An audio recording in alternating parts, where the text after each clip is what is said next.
Assalamualaikum warahmatullahi wabarakatuh.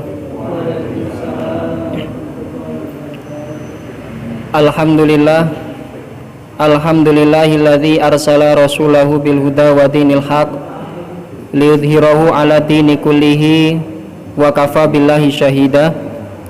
Asyhadu an la ilaha illallah wahdahu la syarikalah wa asyhadu anna Muhammadan abduhu wa rasuluhu la nabiyya wa la rasula ba'da. Allahumma shalli wa sallim wa an'im ala habibina wa syafi'ina qudwatina sayyidil anbiya'i wal mursalin Muhammadin sallallahu alaihi wasallam wa ala alihi wa ashabi ajmain wa man tabi'ahu bi ihsanin ila yaumiddin. A'udzu billahi minasyaitonir rajim. Ya ayyuhalladzina amanu taqullaha haqqa tuqatih wa la tamutunna illa wa antum muslimun. Wa qala Rasulullah sallallahu alaihi wasallam fil hadis, al mu'minul qawiyyu khairun wa ahabbu ilallah minal mu'minid dha'if wa fi kullin khair ihris ala ma yanfa'uk wasta'in billah wa la ta'jiz wa in asabaka syai'un fala taqul law anni fa'altu kana kadza wa kadza walakin kul qadarullah wa ma syaa fa'ala fa inna law taftahu amalas syaiton. Shadaqallahu wa shadaqar rasul. Rabbi syrah li sadri wa yassir li amri wahlul 'uqdatam min lisani yafqahu qauli. Alhamdulillahi rabbil alamin. Bapak Ibu jamaah salat maghrib rahimakumullah, tidak pernah bosan mengajak marilah senantiasa kita bersyukur kehadirat Allah Subhanahu wa taala. Sampai detik ini Allah masih memberikan kepada kita nikmat kehidupan, nikmat kesehatan, dan nikmat kesempatan. Pada malam hari ini kita bergunakan untuk talabul ilmi, belajar bersama. Kita mengharap kepada Allah semoga Allah berkenan memberikan kepada kita ilmu yang bermanfaat. Sesungguhnya amal yang baik itu didasarkan kepada pemahaman atau ilmu yang baik.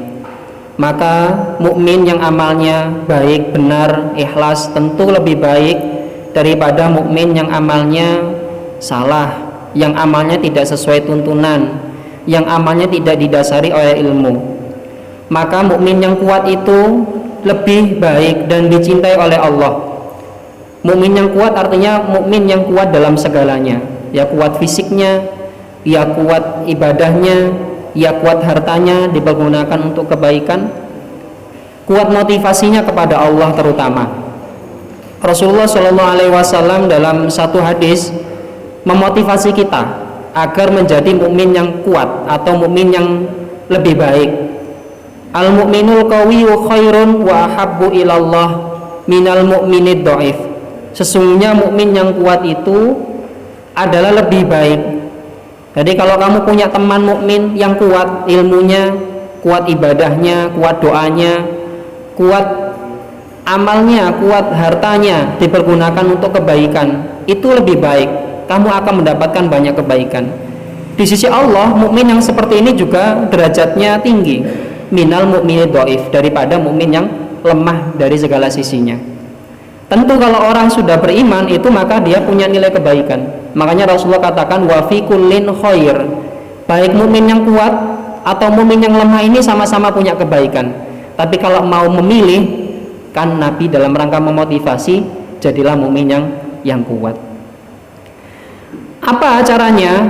Rasulullah membocorkan 3 cara. Yang pertama adalah ihris ala ma yanfa'u. Karena kekuatan ilmu, kekuatan ibadah, kekuatan doa, kekuatan harta untuk beramal atau bersedekah itu bukan datang secara tiba-tiba, harus diusahakan. Maka ihris ala ma yanfa'u. Bersemangatlah untuk melakukan, memperoleh apapun yang bermanfaat buat kamu. Kalau orang yang tidak punya iman, manfaatnya digantungkan seukur atau setinggi dunia di mana dia hidup. Jadi kalau dia pandang kemanfaatan itu pada harta, maka dia cari harta sebanyak-banyaknya. Kalau dia pandang status sosial atau jabatan itu ada manfaatnya, itu puncaknya, maka dia kejar mati-matian sampai keluar banyak dananya kan. Kalau kemudian dia pandang manfaat itu kalau punya banyak teman, maka dia akan berusaha mencari sebanyak-banyak teman yang memberikan manfaat buat dia. Tapi kalau orang yang beriman, pandangannya tidak sampai di situ saja. Ada kehidupan yang abadi setelah kematian, di mana lengkap juga dengan keabadian dalam kesengsaraan atau keabadian dalam kebahagiaan. Maka orang yang beriman memahami ihris ala ma yanfa'uk adalah melakukan kebaikan-kebaikan yang memberikan manfaat di dunia, terlebih lagi di akhirat. Dalam satu riwayat juga Rasulullah menggambarkan bagaimana kita ini didorong untuk memperoleh kebahagiaan dunia akhirat terutama. Rasulullah mengatakan, in qamatis sa'ah wa fi yadi ahadikum fasilah fa in istata'a alla taquma hatta yaghrisaha falyaghrisha.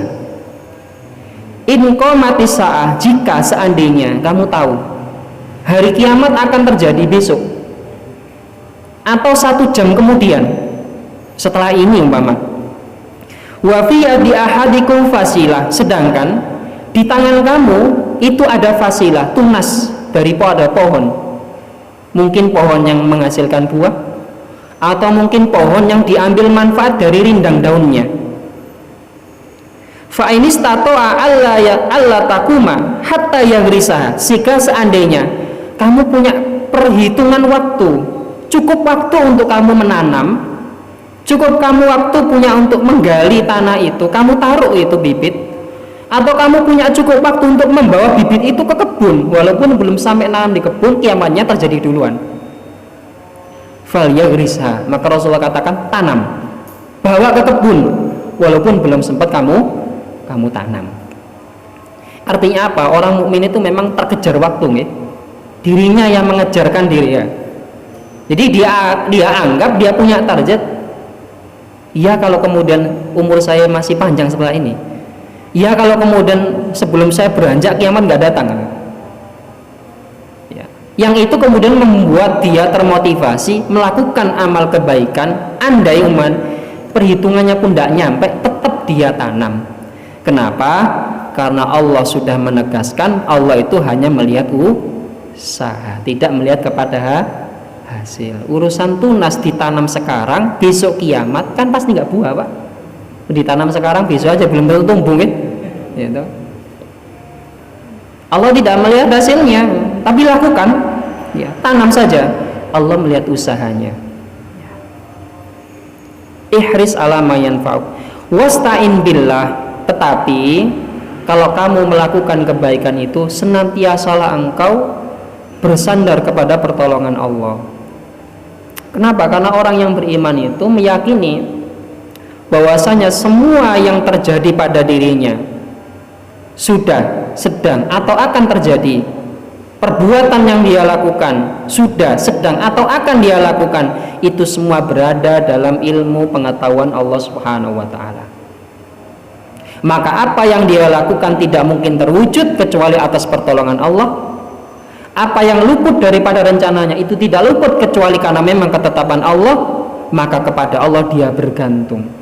Ya Allah, jika kemudian memang kau takdirkan, barangkali dengan sebab saya belajar hari ini, maka engkau berikan musabab, akibat yang kemudian baik, yaitu berujung kepada surga. Kan gitu. Jadi seperti itu. Wasta'in billah, selalu bergantung kepada pertolongan Allah. Kalau orang tidak punya iman kan dia akhirnya menyatakan ya usahanya dia itu yang menghasilkan, gitu. Ya karena dia, kalau bukan karena usahanya maka tidak nyampe, gitu. Akhirnya dia lepas itu kuasa Allah, dia tidak memperdulikan kemudian pengawasan Allah. Dia anggap Allah kemudian sudah menciptakan, ya sudah, manusia jalan sendiri, kan gitu. Wala ta'jiz, andai kemudian apa yang kamu rencanakan, apa yang kamu sungguh-sungguh lakukan kemudian tidak terwujud sesuai dengan yang kamu inginkan, jangan kamu berlemah hati, jangan kamu merasa lemah. Apa tandanya kalau kamu lemah? Wa in asabaka syai'un fala taqul law anni fa'altu kana kadza wa kadza. Andai kemudian kamu ditimpa satu musibah, satu hal yang tidak kamu sukai, kemudian kamu berandai-andai, seandainya saya melakukan begini maka hasilnya akan begini. Seandainya saya tidak lewat di situ, maka saya tidak akan kena musibah ini.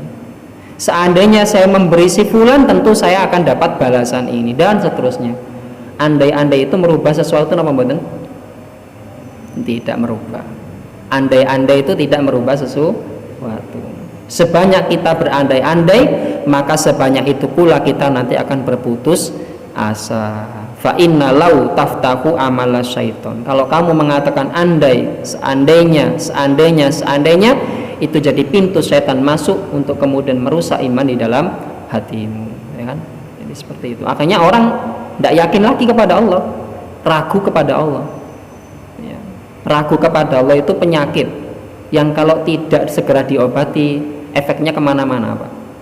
Ya, ragu kalau Allah itu memberi rezeki, ragu kalau Allah itu maha kuasa, ragu kalau Allah maha mengetahui. Itu kalau nggak segera diobati, efeknya kemana-mana. Bapak Ibu jamaah sholat maghrib rahimakumullah, kita melanjutkan pembahasan kita yang kemarin. Insya Allah kita sampai di dosa besar berupa memakan harta anak yatim. Allah Subhanahu wa ta'ala di dalam surat An-Nisa ayat 10 berfirman, A'udzu billahi minasyaitonir rajim. Innal ladzina ya'kuluna amwalal yatama dzulman innama ya'kuluna fi butunihim nara wa sayaslawna sa'ira. Innal ladzina, sesungguhnya orang-orang, dikasih penegas sesungguhnya, ya'kuluna amwalal yatama, yang mereka memakan harta anak yatim. Disebut dalam ayat makan, tetapi prakteknya tidak berarti harus makan. Ya. Kalau harta anak yatimnya punya makanan, dimakan dengan zalim, maka masuk ke dalam ayat ini. Tapi tidak berarti kemudian membatasi hanya pada makan, memasukkan makanan ke dalam mulut. Bisa juga yang dimaksud adalah hartanya. Orang yang menggunakan harta anak yatim atau memakan harta anak yatim dengan cara zalim, innama ya'kuluna fi butunihim naro. Tidak ada lain gambarannya adalah, tidak ada lain balasannya adalah, innama, bahwasanya hanya itu, mereka memasukkan ke dalam perutnya api neraka. Sebanyak apa mereka memakan harta anak yatim dengan zalim, sebanyak apa mereka mengambil harta anak yatim dengan zalim, maka sebanyak itu pula mereka memasukkan api ke dalam perutnya. Wasayaslawna sa'ira, dan pasti mereka akan masuk ke dalam neraka sa'ir. Surat Al-An'am ayat 152. Wala taqrabu amwalal yatim wala taqrabu malal yatim illa billati hiya ahsan hatta yablugha asyuddah wa auful kaila wal mizana bil qist la nukallifu nafsan illa wus'aha wa idza qultum fa'dilu walau kana dza qurba wa bi ahdillahi aufu dzalikum wasaqum bihi la'allakum tadhakkarun. Dan janganlah kemudian kamu mendekati harta anak yatim kecuali dengan cara yang lebih baik, sampai kemudian anak yatim itu pada usia mampu mengambil harta itu dengan sendiri, menggunakan harta itu dengan baik. Ketika ayat ini turun, ya, maka kemudian para sahabat itu amat sangat berhati-hati, sehingga mereka yang menanggung anak yatim, mereka memisahkan hartanya dengan harta anak yatim. Yang mereka itu biasanya tinggal bersama anak yatim, maka mereka menjaga jarak. Yang sebelumnya kemudian makanannya dicampur dengan makanan anak yatim, maka kemudian mereka pisah. Yang asalnya kemudian mereka bersama-sama makan dengan anak yatim, maka kemudian mereka pisah. Mereka kasih makanan itu kepada anak yatim, ditunggu. Kalau anak yatim itu mengambil, maka itu bagiannya, baru diambil bagian. Atau kemudian anak yatim itu sampai tidak mengambil, maka makanan itu dibiarkan. Saking takutnya ini, takut kemudian hartanya nanti tercampur, akhirnya termakan. Ini kalau kita lihat para sahabat kan seperti itu, ya. Jadi ketika ayat turun langsung kemudian dijadikan pedoman, seakan-akan ayat itu turun berkata atau dihadapkan kepada dirinya sendiri. Nah, ngaten itu para sahabat. Maka kondisi ini kemudian membuat sulit, ya kan, makanannya diberikan, ditunggu anak yatimnya ngambil atau enggak ngambil, dibiarkan kemudian makannya sampai rusak. Ini kan menyulitkan. Akhirnya kemudian para sahabat tanya kepada Rasul, ya Rasulullah, bagaimana ini? Kalau kondisinya seperti ini akan menyulitkan kami. Maka kemudian turunlah ayat Al-Baqarah 220. Fid dunya wal akhirah wa yas'alunaka 'anil yatama qul islahul lahum khair wa in tukhalituhum fa ihwanukum wallahu ya'lamul mufsida minal muslih walau Allah la'anatakum innallaha azizun hakim. Dan mereka datang kepadamu bertanya tentang masalah anak yatim, katakanlah islahul lahum khair, berbuat kebaikan kepada mereka itu lebih baik. Wa antu khalituhum, kalau kemudian kamu kembali lagi seperti semula, ya, tinggal bersama, makanannya juga dimakan bersama, kamu menggabungkan hartamu dengan harta mereka, fa ihwanukum, maka mereka pun sebenarnya adalah saudara kamu. Wallahu ya'lamul mufsida minal muslih, dan Allah itu mengetahui siapa yang berniat berbuat kebaikan dan siapa pula yang berniat berbuat kerusakan. Akhirnya para sahabat kemudian kembali seperti semula. Apa yang bisa kita ambil daripada 3 ayat ini? Yang pertama, sesungguhnya kemudian merawat anak yatim itu adalah sebenarnya kewajiban yang dibebankan kepada umat Islam secara seluruhnya. Jadi merawat anak yatim, menanggung anak yatim itu sebenarnya adalah tanggung jawab secara sosial. Walaupun memang kemudian dari kerabatnya, keluarganya itu mereka yang lebih berhak karena dekat secara nasab. Tetapi secara umum, maka siapapun orang Islam, maka dia terpanggil seharusnya untuk kemudian mengkafalai, menanggung beban kehidupan dia, yaitu anak yatim, ya. Sebab nopo, anak yatim itu kan memang satu status yang terjadi tidak diinginkan, kan, gitu. Kalau kita lihat arti daripada yatim sendiri itu kan memang yatim secara bahasa infirad, sendiri, sebatang kara. Secara istilah yatim itu adalah seorang anak yang ditinggal mati oleh bapaknya pada saat itu dia belum balik. Jadi kalau ditinggal mati oleh bapaknya dalam kondisi belum balik, dia yatim. Kalau kita ditinggal mati ibunya, lengkaplah yatim piatu, kan, teman. Tapi kalau dalam ayat memang disebut yatim itu untuk yang ditinggal mati bapaknya sebelum usia balik. Ya, kalau ditinggal mati oleh ibunya sebelum balik namanya muktok, ada sendiri. Ya. Kenapa kemudian posisi yatim ini menjadi penting, tanggung jawab sosial bersama? Satu, karena tadi itu kondisi yang tidak diinginkan. Ada seorang anak yang ditinggal mati oleh bapaknya saat dia belum balik. Ini kan tidak diinginkan oleh siapapun. Sedangkan gambaran keluarga yang lengkap itu ya ada bapak dan ibu. Sebagaimana kita pernah belajar bahwasanya seorang anak itu membutuhkan asupan kasih sayang dari bapak dan ibunya, maka apabila hilang salah satu tidak lengkaplah kasih sayangnya. Tidak lengkap kasih sayangnya. Seorang anak maka dia mengambil kasih sayang dari ibunya, mengambil bagaimana belajar tanggung jawab, bagaimana memutuskan dan memecahkan masalah, bagaimana menjadi seorang pemimpin dari bapaknya.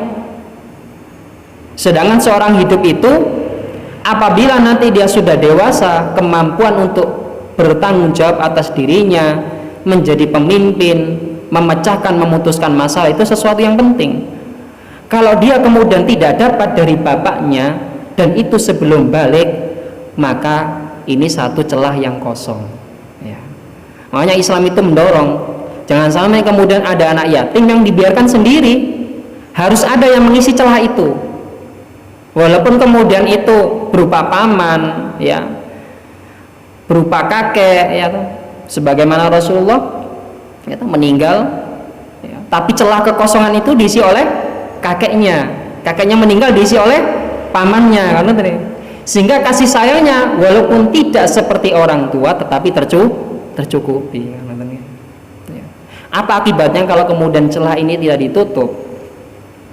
Ibu Ali Risman itu mengatakan bahwasanya anak ya itu tetap butuh kepada bapaknya, walaupun memang secara fitrah lebih dekat kepada ibunya karena pertama kali dilihat.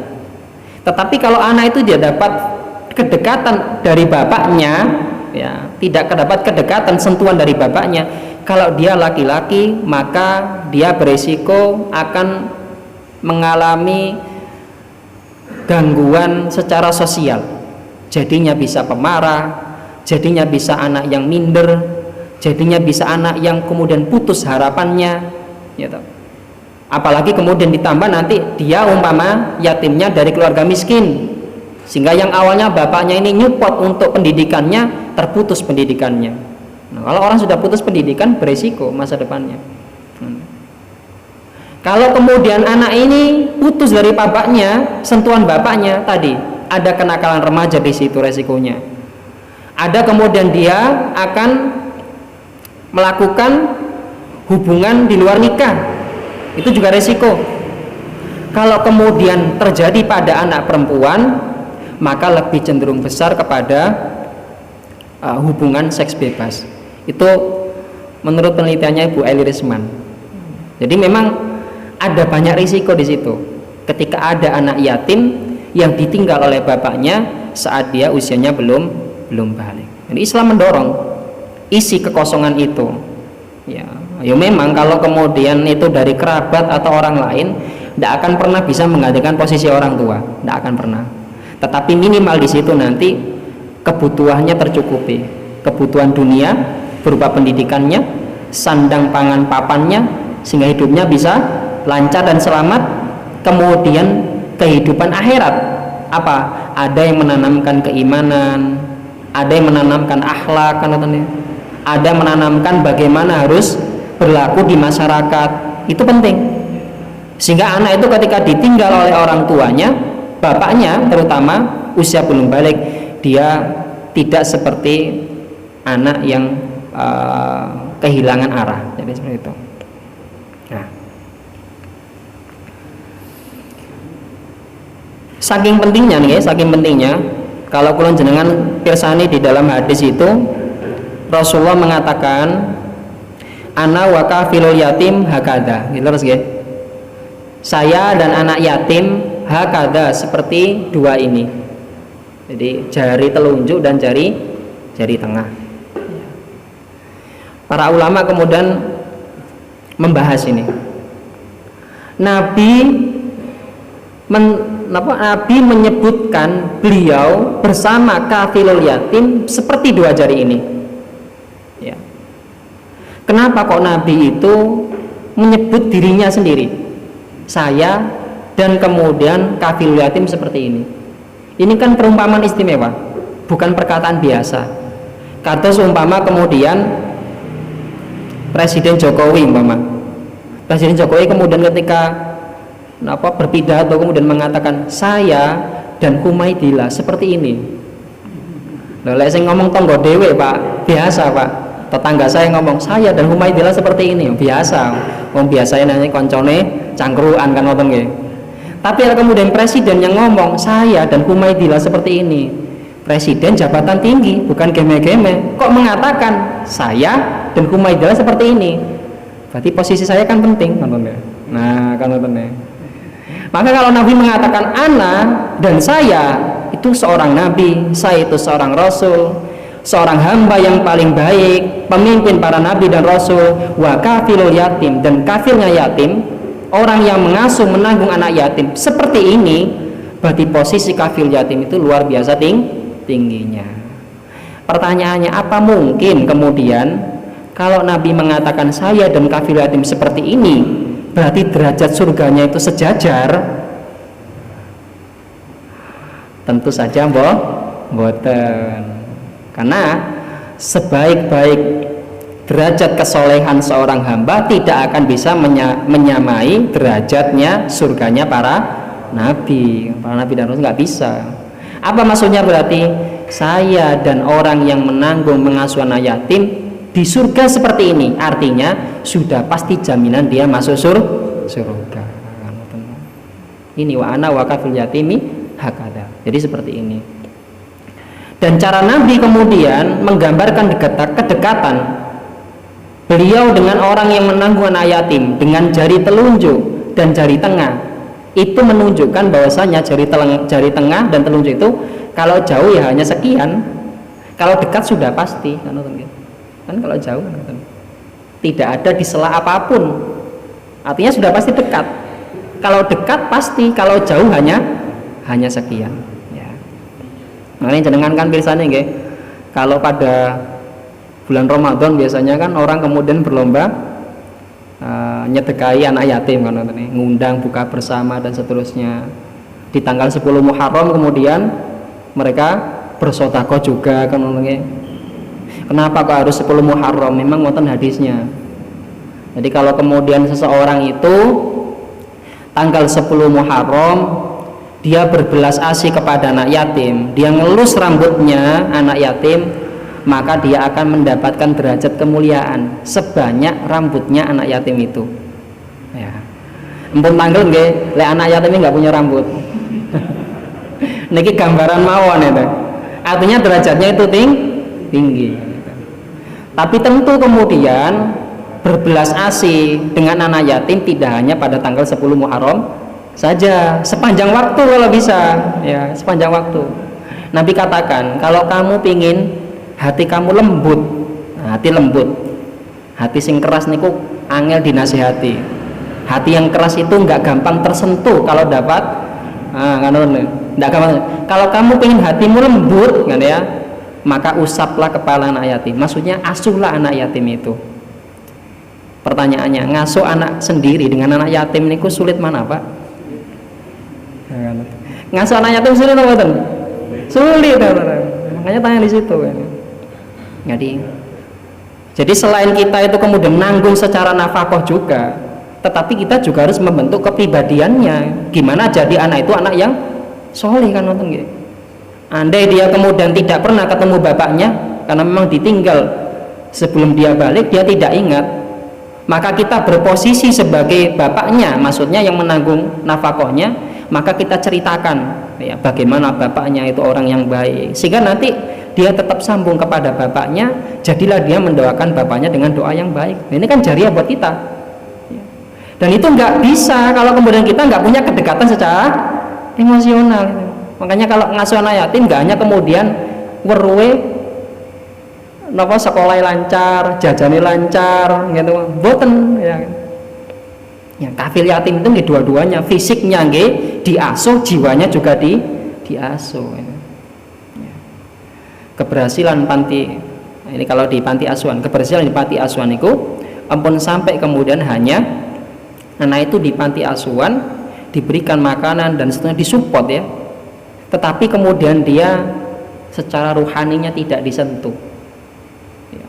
Emosinya, akhlaknya tidak disentuh, fisiknya ia tumbuh tetapi akhlaknya, ruhaninya belum tentu.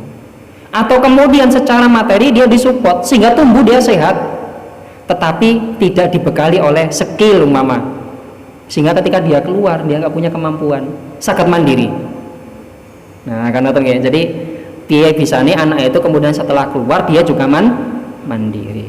Itu masuk dalam kategori atau lingkup mengasuh anak yatim. Bapak Ibu jamaah sholat maghrib rahimakumullah.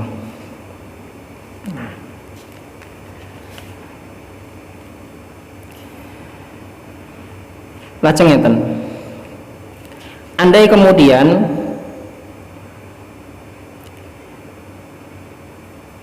ada umpama terjadi nggih, seorang ibu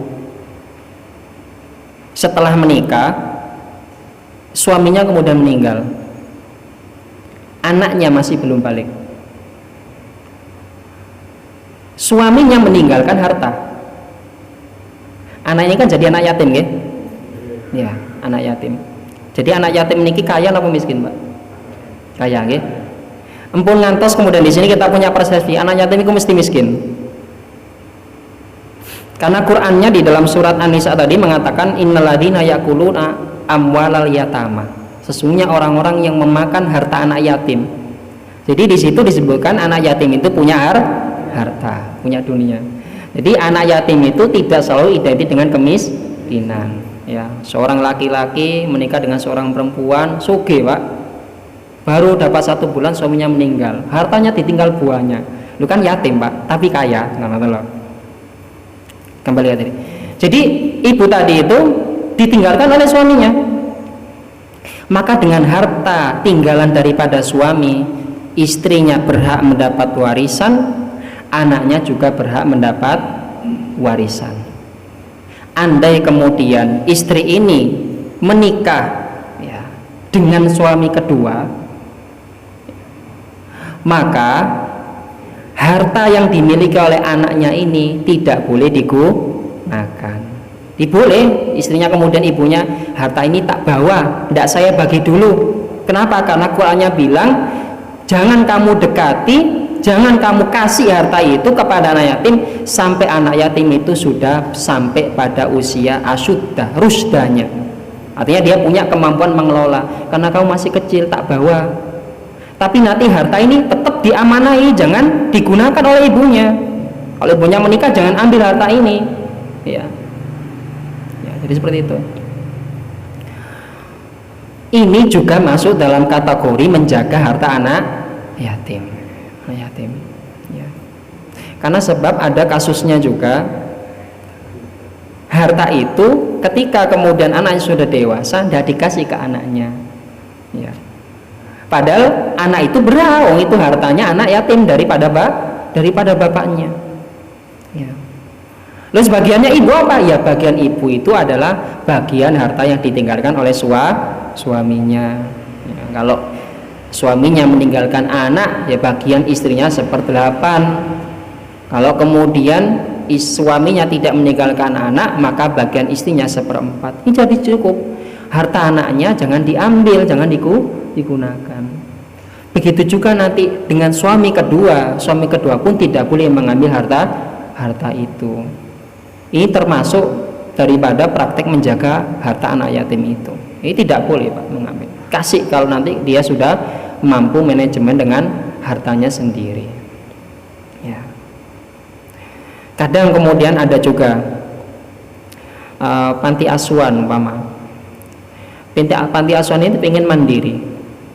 Karena donaturnya ini sangat banyak, maka kemudian harta donasi yang diberikan oleh donatur itu saking banyaknya, kalau dibuat makan tok itu kemudian lebih-lebih. Maka kemudian pengasuhnya punya ide, bagaimana kalau kemudian hartanya ini kita putar untuk usaha, kita putar untuk modal, sehingga harapannya nanti ketika modalnya diputar di usaha ini, usahanya lancar, maka akan memberikan hasil yang surplus. Modalnya 5 juta, tapi nanti akan kembali 100 juta umpama. Dan itu bukan untuk pengasuhnya, tetapi untuk anak yatim juga. Ngeten iki asal mboten. Ini kan dalam rangka mengelola. Ya, karena bisa jadi kemudian dengan pertimbangan kalau harta ini hanya dipakai saja, tidak dikembangkan, nanti akan habis sebelum anak itu selesai sekolah umpama, akan kemudian habis, tidak mencukupi secara keseluruhan, akhirnya diputar seperti itu. Maka seperti ini boleh, dengan catatan satu, memang yang mengasuh itu sudah memberitahukan kepada para donatur dan pengasuh itu mendapatkan izin. Nggak dapat izin, nggak ngasih tahu, jangan coba. Artinya berarti dia tidak amanah kan, Yang kedua, tentu dari segi usaha maka dicarikan usaha yang halal. Ya. Dan harus kemudian dibuat rencananya. Kalau orang mau buat usaha kan ada nggih rencana belanjanya, ada kemudian targetnya, nanti itu harus ada proposalnya, harus masuk ya, sehingga jelas programnya, kan bisa diukur dari situ. Termasuk ini usaha yang boleh atau tidak, yang halal atau yang haram. Yang ketiga bahwasanya pengasuh itu memang mempunyai keahlian. Pun enggak hanya kemudian modal niat saja, niatnya api, sudah ngasih tahu, tapi kemudian tidak punya keahlian, bukan kemudian untung malah buntung, malah bangkrut. Ini tidak boleh kan, dan tentunya tetap memberikan laporan secara berkala. Ini untuk menjaga kejujuran, amanah dan kepercayaan daripada donatur. Ini semuanya diarahkan dalam rangka mengelola harta anak yatim itu demi kebaikan anak yatim itu sendiri. Ya. Kalau umpama itu secara pribadi, bukan kemudian di panti asuhan. Seperti pada contoh-contoh di dalam ayat tadi itu, di mana para sahabat itu menggabungkan harta mereka dengan harta anak yatim. Ya. Maka itu yang lebih baik. Bukan dibalik, harta anak yatim digabungkan dengan hartanya. Boten. Tapi yang dimaksud adalah menggabungkan hartanya dengan harta anak yatim. Itu boleh. Ya, itu boleh. Andai kemudian dia mengasuh anak yatim, kok kemudian tidak mengambil upah, dia tidak mengambil hasil, dia tidak mengambil keuntungan, walaupun keuntungan atau upah yang sewajarnya saja, dia niatnya ikhlas ta'ala, kul islahul lahum khair, yang demikian itu lebih baik bagi mereka. Ya. Jadi kalau umpama kita ngasuh anak yatim, kita ngambil untuk upah kita secukupnya, itu boleh, Pak. Boleh. Tapi kalau kita itu niatnya ikhlas, ya sudah, kita ikhlasan saja. Saya ini merawat juga selain karena saya ada hubungan nasab, kekerabatan, ini juga panggilan dari agama, saya ikhlas, ya. Tidak mengambil sepeser pun harta dari anak yatim, islahul lahum khair, itu lebih baik. Ya. Wa antu khalituhum fa ihwanukum, dan memang mereka adalah sejatinya saudara kamu. Jadi kalau mereka nasab kamu, yaitu saudara secara nasab.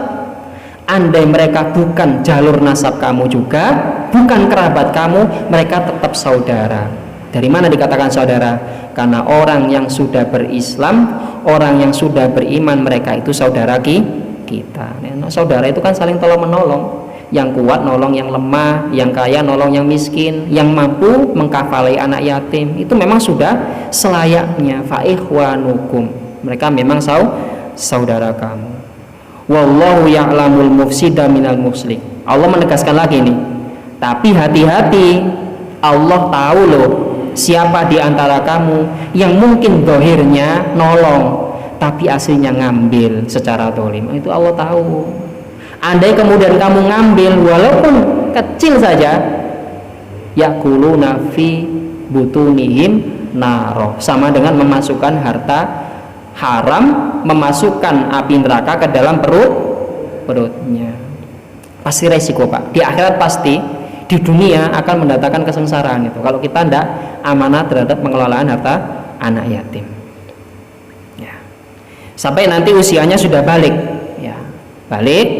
Balik niku tandanya berarti ya kalau laki-laki mimpi basah, kalau perempuan berarti dia haid, atau kemudian ditinjau dari segi usia 15 tahun gitu. Atau kalau perempuan maka dia sudah bisa hamil, maka kalau dia sudah balik kemudian kita lihat dia sudah sempurna akalnya, sudah punya kemampuan mengelola harta dari orang tuanya, baru kemudian kita lepaskan, kita serahkan harta itu. Bapak Ibu jamaah sholat maghrib rahimakumullah. Apakah kemudian mengkafalai atau mengasuh anak yatim itu sama dengan mengadopsi? Berbeda, ya, berbeda. Kenapa? Karena biasanya kalau mengadopsi itu maka dia menghilangkan nasab. Ya, Ahmad bin Zaid Ketika diadopsi maka namanya digantungkan kepada dia, Ahmad bin Humaidillah. Loh, kalau dalam Islam seperti ini menghilangkan nasab boleh apa mboten?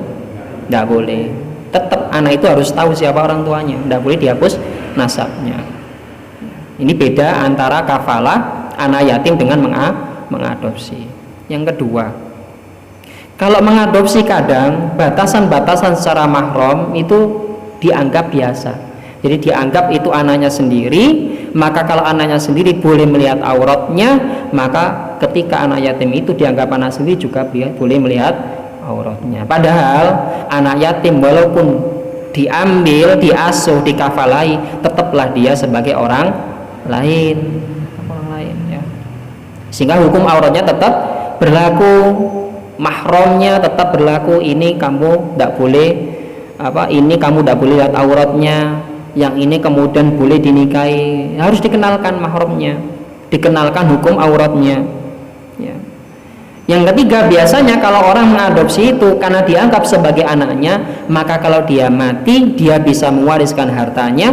Kalau anak yatim itu mati, dia bisa mengambil waris dari anak yatim itu. Padahal kalau kemudian dia anak yatim, dia orang lain, tidak satu nasab, dia juga bukan kerabat, tidak bisa saling mewarisi, tidak bisa.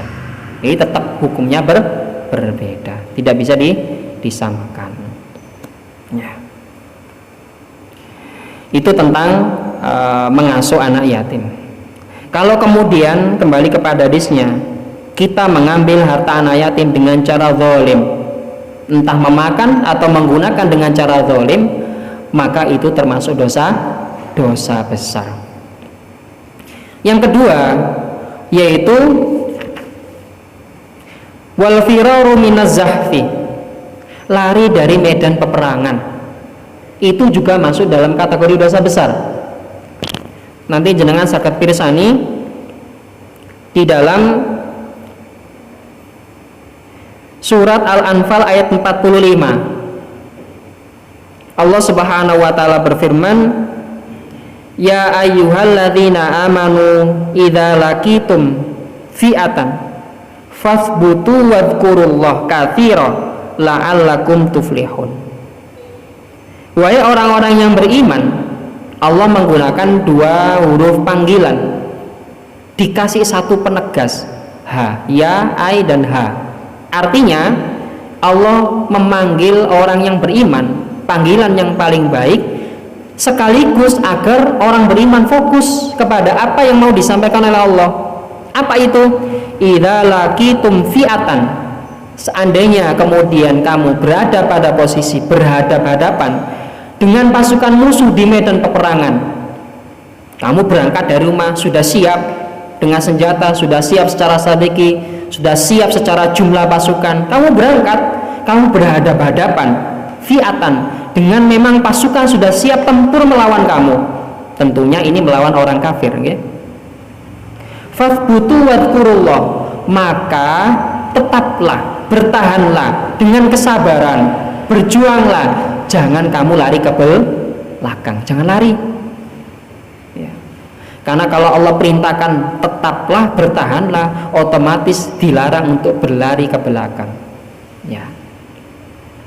Wadhkurullah, dan banyak-banyaklah engkau berzikir kepada Allah. Para ulama ada yang memahami zikir di sini adalah satu, banyak-banyak menyebut takbir, banyak-banyak menyebut takbir.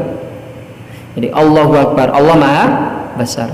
Lisan mengucapkan takbir, lisan muncul dari hati, hati dipenuhi iman, dimunculkan di lisan, didengarkan di telinga, kita menjadi makin kuat imannya, didengarkan oleh kanan dan kiri kita, maka bertambah luaslah keimanan ini berpengaruh.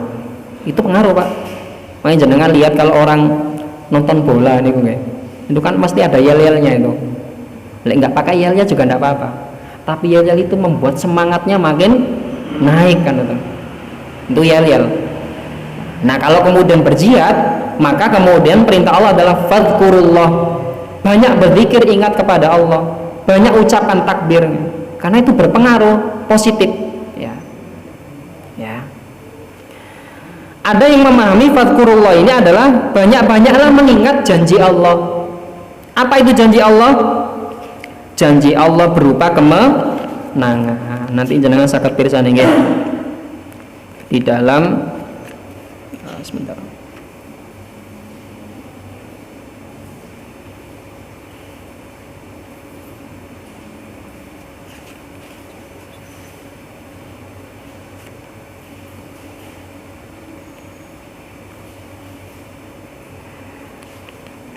Firman Allah Subhanahu wa taala kepada pasukannya Talut.